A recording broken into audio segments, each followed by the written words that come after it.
Superman's cast is finally speaking up about what their future might look like in James Gunn's new DC universe, especially now that the villain for Superman 2 is confirmed and the chatter around Matt Smith becoming Brainiac is getting louder.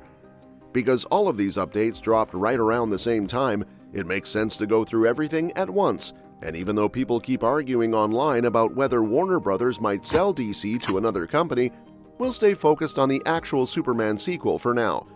If you want us to dig into the business side later, tell us.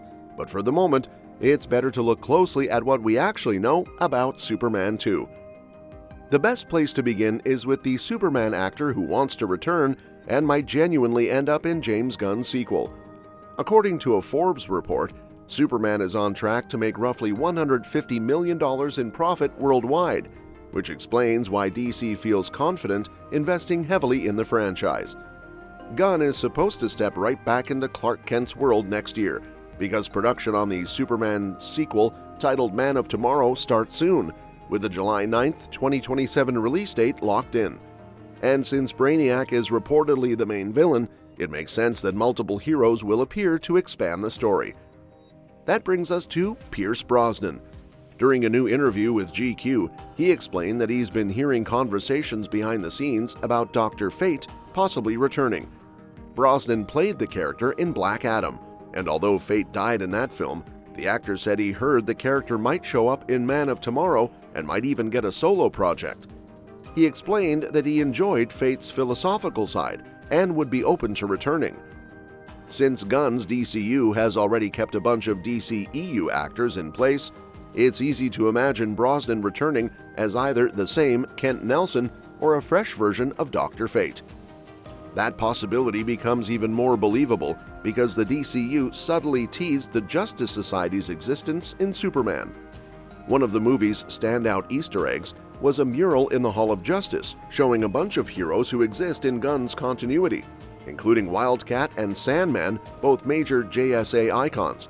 So even though Black Adam belonged to the old continuity, the new DCU has space to fold those characters in. James Gunn did go on Threads and say, "My opinion is I've never heard a Dr. Fate rumor," but that doesn't rule out conversations taking place at higher levels. Because Gunn used multiple heroes, the Justice Gang, in Superman, it wouldn't be surprising if the sequel brought in the Justice Society to help deal with Brainiac.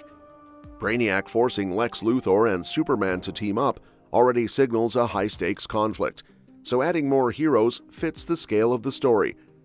The old DCEU had big plans for the JSA too. One of Shazam! Fury of the Gods post-credit scenes even showed Emilia Harcourt and John Economos trying to recruit Shazam to the JSA. So if Dr. Fate is returning in Man of Tomorrow, it could finally bring the team back into the spotlight. Another part of the Superman conversation involves actor Alan Tudyk, who plays a bunch of roles in Gunn's universe. During Screen Rant's Firefly panel with Joe Deckelmeyer at Motor City Comic-Con 2025, Tudyk talked about the status of his DCU characters. He voices Gary in Superman, and he plays Dr. Phosphorus, Will Magnus, and Clayface in Creature Commandos. When asked whether he'd get to appear as any of them in live action, he admitted he had no idea because Gunn has so much going on. Tudyk said he simply waits for Gunn to call him when he's needed, since the filmmaker's workload keeps growing with new DC Studios projects. He also mentioned how excited he was about all the upcoming shows and films, including the V for Vendetta series that was announced recently. According to Tudyk, Gunn has several projects coming that people wouldn't immediately associate with DC, even though they originated from comic books. When someone brought up the Jimmy Olsen TV series, Tudyk said he loved Skylar Gazondo's performance as Jimmy and thought he'd be open to joining the show if asked. Tudyk hasn't been confirmed for any DCU films yet, but Creature Commandos Season 2 is officially happening, so he'll return there.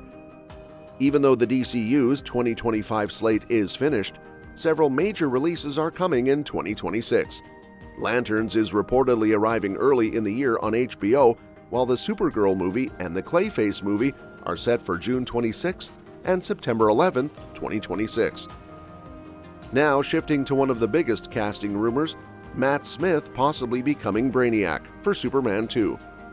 Since Corenswet's Superman and Nicholas Holt's Lex Luthor are returning and set to team up against the villain, DC Studios clearly wants to make the sequel one of the most important chapters in Gunn's universe. The rumor that Matt Smith might be playing Brainiac spread quickly because he has the acting range to handle a character who mixes intellect, menace, and eerie detachment. His performances in The Crown and House of the Dragon showed how deeply he commits to a role, which is why fans think he could nail the character. Although some viewers complain about Brainiac's traditional pointy-eared design, that's more of a cosmetic detail than a storytelling issue, and the studio can adjust the appearance if needed. If Smith actually ends up playing Brainiac, the next question is which comic version the film might adapt. The newest take comes from the Absolute Universe, where Brainiac 419,732 is one of many members of a collective species. That version of Brainiac is lower ranking, lonely, and mentally unstable, which eventually turns him dangerous. It's not clear how much of that odd reinvention could fit into the mainline DCU because it clashes with David Corenswet's more classic Superman portrayal, but the character's instability and outsider status could still be useful elements. Still, the version with the strongest chance of appearing is the one created during Jeff Johns' Brainiac storyline, illustrated by Gary Frank. That incarnation blends the character's best traits, the cold intelligence, the biomechanical enhancements, the iconic skull-shaped ship, and the physical presence to stand toe-to-toe with Superman. In this origin, Brainiac is a Coluan who experiments on himself to achieve perfection, which gives him his enhanced abilities. He's also known for capturing entire cities, such as Kandor, and collecting countless species, a trait that perfectly sets up the scale of conflict Gunn seems to be aiming for. Because this depiction already re-established the character in multiple DC timelines, it's the most adaptable for live action. This version also includes a more monstrous take on Coco, Brainiac's alien pet from the Silver Age, which could give the sequel a creepier sci-fi edge. So even though the film might not lift everything from the comics, using this version of Brainiac gives Gunn a stable foundation that balances nostalgia and modern storytelling. Putting all this together, Man of Tomorrow is shaping up to be one of the most ambitious early chapters of the DCU. Superman and Lex Luthor teaming up already sets a rare tone because it forces two lifelong rivals to deal with a threat that neither can face alone. With heroes like Dr. Fate possibly joining in, and with the Justice Society re-entering the conversation, the movie could expand the world far faster than Gunn's earlier projects. While the next couple of years of the DCU lineup are full, Superman 2 stands out because it ties together so many threads, returning actors, new villains, classic lore, and potential team-ups. So even though there's still a bunch of unanswered questions, the direction feels clear. The sequel is going bigger, connecting more corners of the DCU, and using Brainiac to push Superman into a higher-stakes role. But what exactly is James Gunn trying to do with the DCU, and why does it feel like he's pushing movies out as early as he can? Is Warner Brothers preparing for a sale, and he wants fan support to secure his position before that happens? Or are there other major things happening behind the scenes at DC Studios that we haven't been told about? Let us know what you think in the comments. And that's it for today's video. Thanks for watching, and we'll see you in the next one.